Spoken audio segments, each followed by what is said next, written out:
Back to Turf Talk, final Kentucky Derby Works edition. Scott Shapiro alongside Gary Young. Gary, we've got to hang out for a week, talk about the works Saturday and Sunday. There was a couple works after that, but for the most part, horses just been stretching their legs. Anything of note before we get to some final thoughts on Thursday, that morning? Not really. I mean, it was just a basic morning 2 or 3 days before the race, or 1 or 2 days before the race in this case this morning. No one really does any workouts close to the race anymore, so it's just kind of gallop, keep them happy, and make it to race day at this time. Makes sense, yeah. Master Fencer, kind of a surprising workout with the different patterns probably in Japan, but even that was more of a leg stretching type work, right? It was, yeah. All right, well, we've talked a tiny bit about the Oaks, so before we get to your Derby thoughts, any Oaks thoughts, any horse you're going to be keying or like more than the others? I'm going to go with Champagne Anyone, and Lady Apple would be my long shot pick in the race. They both had a very good week here. Champagne Anyone, her stride is just a pure natural route horse stride. I think she's going to get a good pace to run at, and she's going to be my choice. I think Lady Apple, for everyone that likes long shots, I think at 20-1 in the program, I think she definitely bears some respect. And those would be the two I'd mention in that race. Well, we're a little flip-flop. I like Lady Apple more than Champagne Anyone, but we'll take the exacta box and get set for Saturday, hopefully. That would right? give us some ammo for Saturday. All right, let's talk Derby now. Before we get to your pick, looking for a long shot, maybe someone that you won't be expecting to win the race, but that you would recommend using based on what you saw this past week. Well, the people that have been watching all week know that I've been kind of on the War of Will train all week until the post positions were drawn, and then that was a major blow. He would still be my long shot in the race, particularly if it rains. The weather forecast is calling for a little bit better chance of rain than it did earlier in the week. Obviously, from the one hole, he would have to break good.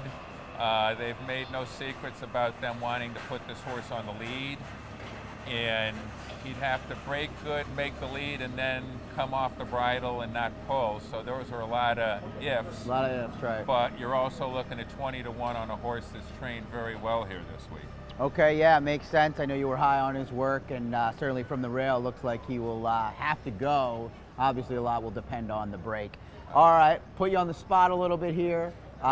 Horse that may take a little bit of money, someone 12-1, 15-1 or less, that you will not have on any of your tickets.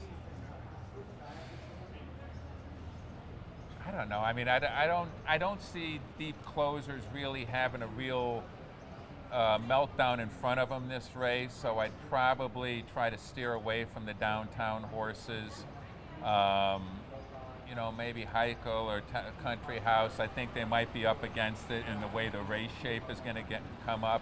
I don't have anything against the way they're training, but I don't see a Bodemeister like half this year. I see a pretty reasonable pace, and in a reasonable pace in a 20-horse field, the come from behinders between the not having a pace meltdown and the traffic in front of them, I think they're going to have their work cut out for them this year. Okay, makes sense, and maybe the pace will be a little less with the scratch of Omaha Beach, who was either going to be a part of the early pace or probably make that middle move or on the far turn and maybe take a little bit of the gas out of those front runners. All right, final moments here. Who's your pick? We've talked about this for a week. We've thought about it for a lot longer. Who are you going with? I'm going to go with Game Winner. I like the way he's galloped after his work. I like the video of his work at Santa Anita. I think Bob has brought this horse to the race to peak on this day. He may have been beaten in his 2 races so far this year, but they were both good efforts. And Baffert has not won 5 of these races by accident. Yeah, I'm with you. I kind of wasn't going to be on the Game Winner bandwagon. I didn't think when the year started in the campaign, but really liked that Santa Anita Derby effort. I thought he got a lot out of it, and like you said, I think he's peaking at the right time. I think there'll be enough pace to set him up from mid-pack. So looks like we're going to have that Oaks double together. Champagne Anyone, Lady Apple with Game Winner. Hopefully. All right. Before we leave, I just want to say one thing about my friend Mike Smith.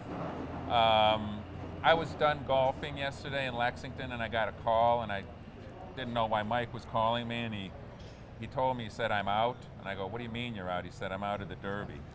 And had it been me or just about anyone else I know, I'd have went into violent convulsions and mass depression and unplugged my phone.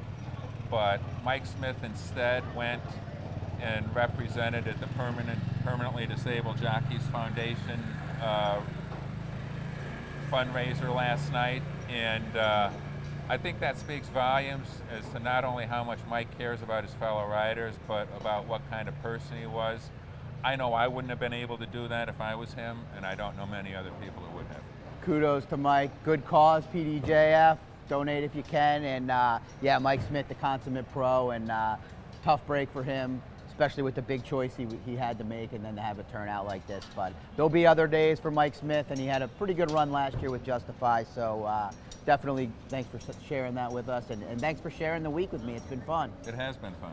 All right, thanks guys. Good luck to everybody in the Derby. Plenty of more content on twinspires.com in the next couple days.